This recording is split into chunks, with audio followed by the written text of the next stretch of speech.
নমস্কার, দেখছেন কলকাতা টিভি, সঙ্গে রয়েছে আমি স্বর্ণালী। শুরু করছি জেলার সারাদিন এবং প্রথমেই যে গুরুত্বপূর্ণ খবরের দিকে নজর রাখবো। হঠাৎই অবসরের সিদ্ধান্ত বিচারপতি অভিজিৎ গঙ্গোপাধ্যায়ের এবং এই সিদ্ধান্তের পরবর্তীতেই তিনি কোন রাজনৈতিক দলে যোগ নেবেন তা নিয়েও জল্পনা যেমন তুঙ্গে। তারপরে এই সিদ্ধান্তের পরই সংবাদ মাধ্যমের মুখোমুখি হয়ে বিচারপতি অভিজিৎ গঙ্গোপাধ্যায় কি বলেছেন শোনাবো প্রথমে।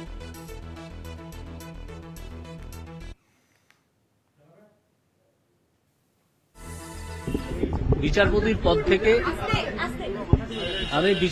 পদ থেকে মঙ্গলবার পদত্যাগ করব, 1 নম্বর।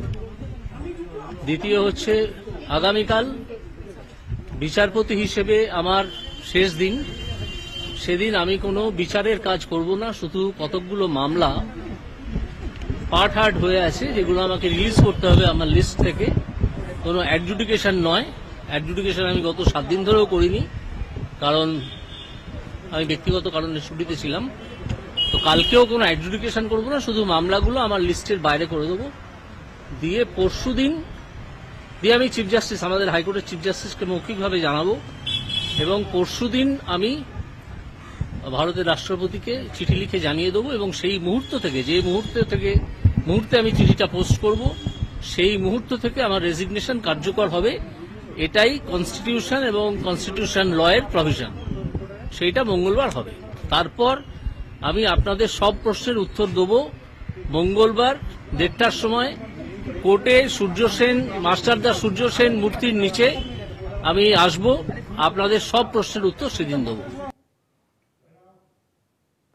আপনারা শুনলেন বিচারপতি অভিজিৎ গঙ্গোপাধ্যায়, তিনি যেমনটা বললেন মঙ্গলবারই পদত্যাগ করবেন তিনি, এবং এই সিদ্ধান্তের পরেই কলকাতা পুরসভার মেয়র ফিরহাদ হাকিম কি বলেছেন শোনাবো।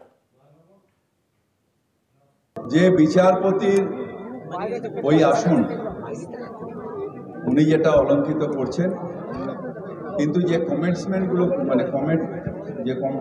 যে কমেন্টসগুলো করছেন সেগুলো বিচারপতি হয়ে করা উচিত নয়। এবার যদি উনি কোনো রাজনৈতিক দলে যান তাহলে সেটা রাজনৈতিক লড়াই হবে, এবং সেটার জন্য তৃণমূল কংগ্রেস প্রস্তুত আছে।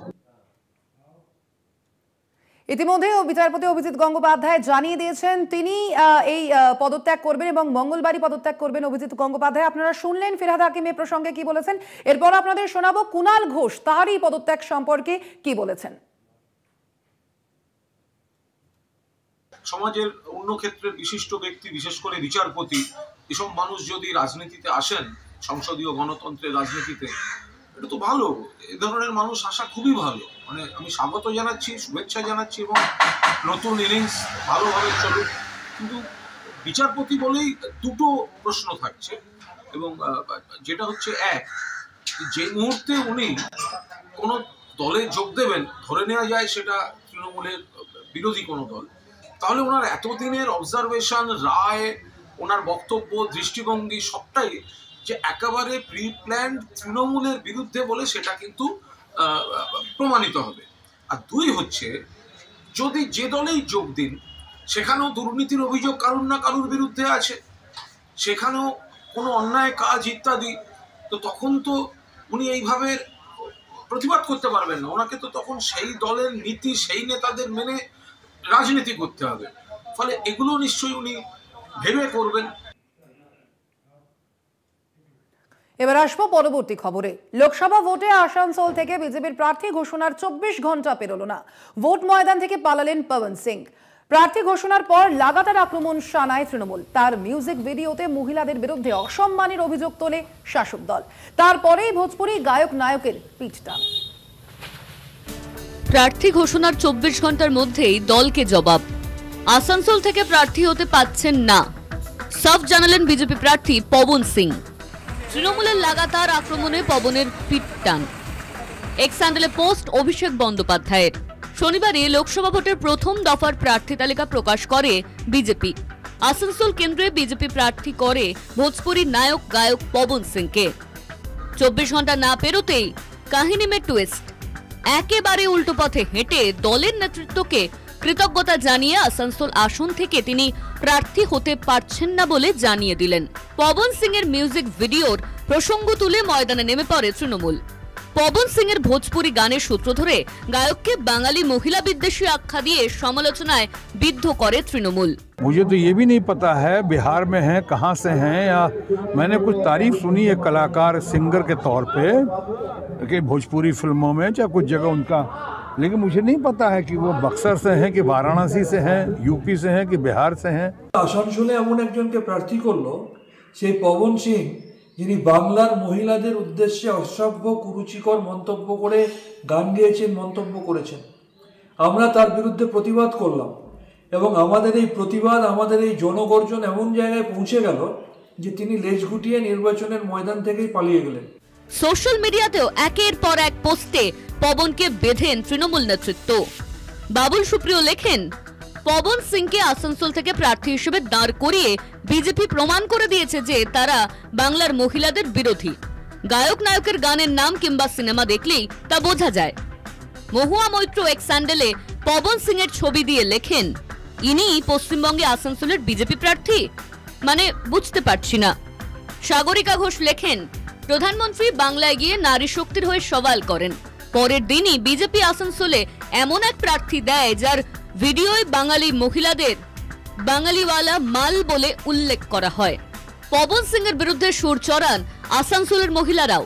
ভোজপুরি গায়ক পবন সিং, যিনি অশ্লীল ভাষায় গান করেন, মানে ওই শুনেছি, মানে ওই টিভিতে চালালে এখন সব রকমই গান শোনা যায়। হ্যাঁ শুনেছি তিনি ভোজপুরি গায়ক, কিন্তু উনি ওনার গানগুলো খুব অশ্লীল ভাষায় গান করেন, ভালো না। তো আপনার প্রতিক্রিয়া কি? সে তো বিজেপি প্রার্থী, তাকে তো আমরা চিনি না, প্রতিক্রিয়া আমরা কি দেব?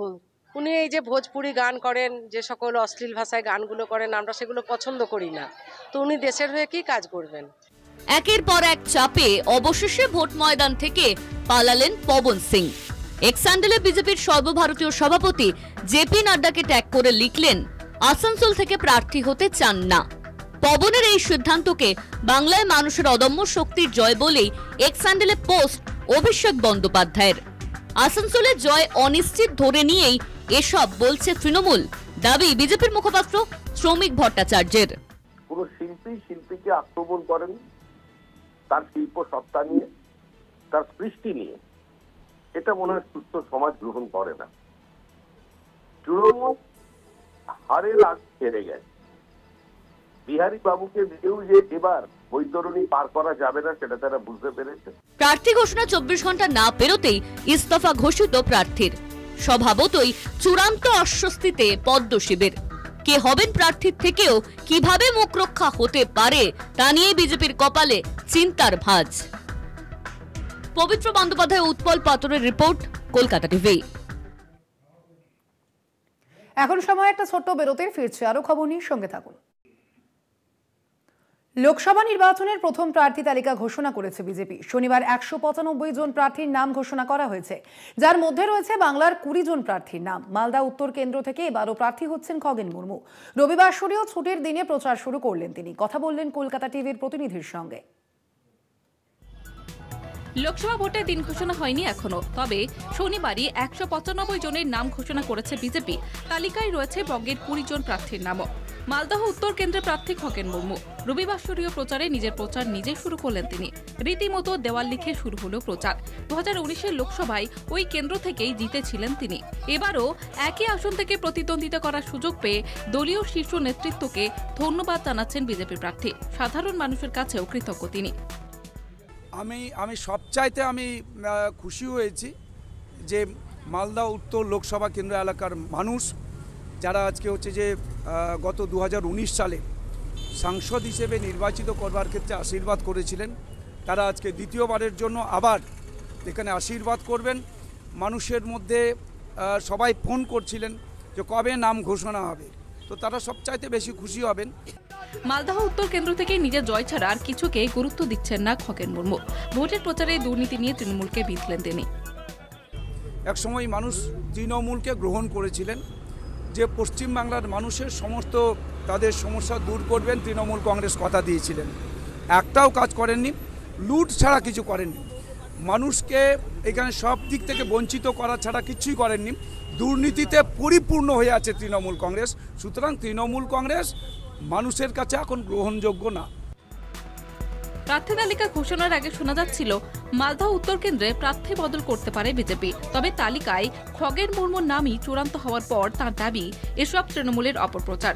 বিরোধী শিবির নিজেদের দল গোছাতে হিমশিম খাচ্ছে, তাই বিরোধীদের বেশি গুরুত্ব না দিয়ে জোরদার ভোট প্রচারে আপাতত মনোনিবেশ করতে চাইছেন তিনি। মালদহ থেকে গৌতম চক্রবর্তীর রিপোর্ট, কলকাতা টিভি।